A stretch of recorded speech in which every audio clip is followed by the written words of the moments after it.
Is the design of the modern world making it more difficult, do you think, for us to find love? So I think, well, simple answer is it's definitely added a layer of complication because now love is treated like shopping. You know, we shop for partners like we shop for shit on Amazon. You know, it's like you scroll through, you find one that looks good and you click like. Good reviews. And good reviews. Look, it's definitely convenient and it's definitely made life a lot easier. And you never have to deal with rejection because you don't know if they swiped left on you. You just assume that they never saw your picture, right? Like it doesn't actually say rejected, you know? I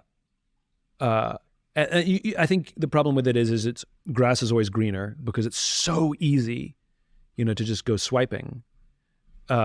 And, you know, sometimes you treat it like Instagram. You know, I've done this where I've sat in my bed late at night because instead of looking at social media, I'm looking at a dating app and I'm swiping right like I'm clicking like on a post and then it says you're connected. I'm like, damn it. Because I don't actually want to like go through the effort of like connecting. I was just liking the post, you know? Scott Galloway talks about this. I can't remember what the numbers are. But the point is there's a massive disparity of men that just don't ever connect.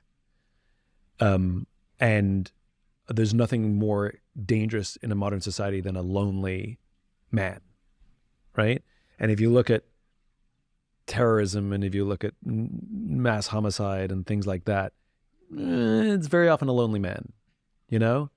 And you add in sex and incels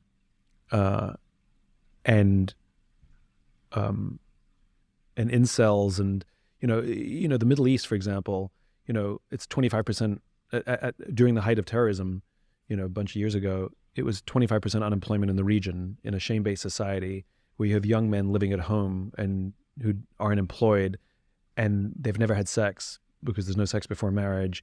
And how are you ever going to meet a girl when you live at home and you don't have a job? And then all of a sudden that stress comes out somewhere. And I think we don't talk about sex and sexuality as a part of our other behaviors. I mean, I for some reason, because we think it's bad to connect, you know, sex life with how people show up in the world. But you take somebody who's sexually frustrated, a sexually frustrated man in their mid to late 20s, and all of that pressure and insecurity and, you know, now desperation, like it comes out in horrible ways. And the need to exert control comes out in horrible ways.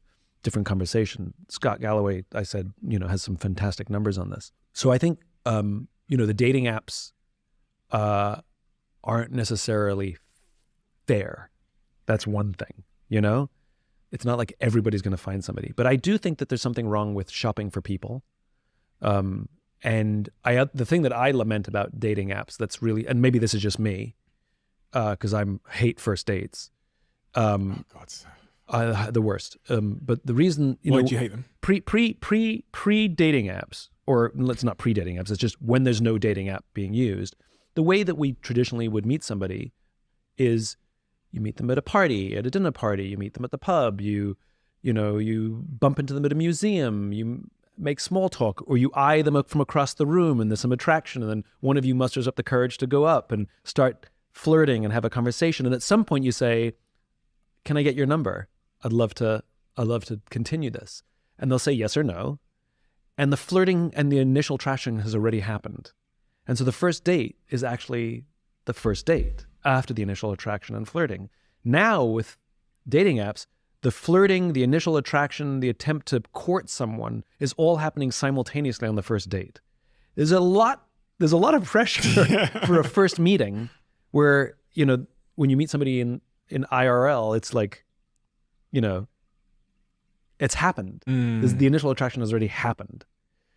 There's no expectation that they're not going to look like their picture. They're going to look like exactly what they're going to look like when you met them. And it's dinner, so there could be 3 hours allocated. It could be expensive meal. Whatever it is. I think there's nothing quote unquote wrong with online dating. I just think we like everything. Like there's nothing wrong with online shopping. But there's the reason that bricks and mortar stores still exist and that Amazon is opening stores. It's because people like to go shopping. It's a hunter-gatherer thing. Like there's entertainment in it. It's more than the purchase. It's more than the transaction. It's the browsing we enjoy. You know, it's in our DNA. you know, and I think that there's nothing wrong with online, but I think that making an effort to do, you know, in real life things should be included, should be balanced. You know, it's like everything in the world, I'm a great believer in balance. I don't usually rail for or against something. I'm usually about talking about balances and imbalances. Even social media, like so much has been said about, you know, what I've said about social media and millennials, et cetera. I'm not against it. I'm talking about balance, and it's out of balance. You know, even corporate culture, you know, I'm not against many of the modern things. I'm against the imbalance. You know, capitalism is unbalanced in its current form. So when we usually feel discomfort or anger or frustration, it's usually due to the imbalances. Isn't that where this conversation started? You know, that, you know, feelings of loneliness, something's out of balance, you know, and this is why I call it fitness rather than health, because fitness is the attempt to maintain equilibrium, to find balance. Sometimes it tips one way and sometimes it tips the other way. And you're constantly working to maintain balance. That's what all of this stuff is. Business is the same. You're an entrepreneur. It's feast or famine.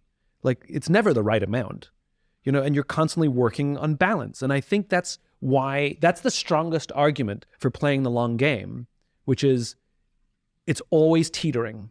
That means you have to constantly be alert and constantly be working, because if it tips too far good, it's going to tip the other way. Don't rest on your laurels. Make sure you have got money in the bank. Like, stock markets just don't go straight up. It's not how it works, right? At the same time, when it goes the other way, it's like, don't worry, this too shall pass. This also won't last. Start working on some skills that you maybe haven't worked on. Start reaching out to people. Start apologizing. You know, if you've been so self-involved with yourself and now you're in a lonely place, sometimes being lonely, like, is calling up a friend and saying, I've been an asshole and I am sorry. And I'm in a really dark place right now. And I'm just looking back thinking, oh my God, I've been so self-involved that there's no one around me to be there for, and I am so, so sorry. You know, and again, it goes right back to everything we were talking about, which is it's accountable for me versus victim of me. You know, that I'm not a victim of the world around me. You know, what impact has that had on your self-esteem? The realization, the awareness that you are feeling lonely. Has it had any impact on your self-esteem at all? Does it? Especially some of those, confronting some of those tough truths from the past. It's a good question. You know, again, I'll go back to what I said before, which is we can have multiple feelings at the same time, even if those feelings are opposite.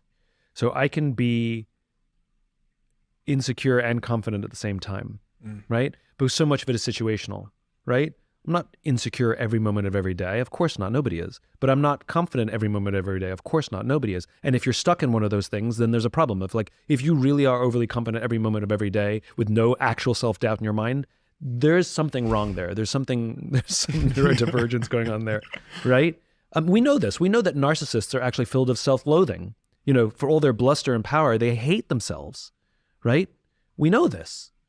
And again, I think it's all situational. I think it's all, and so, and I've talked about this, which is I don't believe in, you and I have talked about this, which is I don't believe in strengths and weaknesses or right or wrong.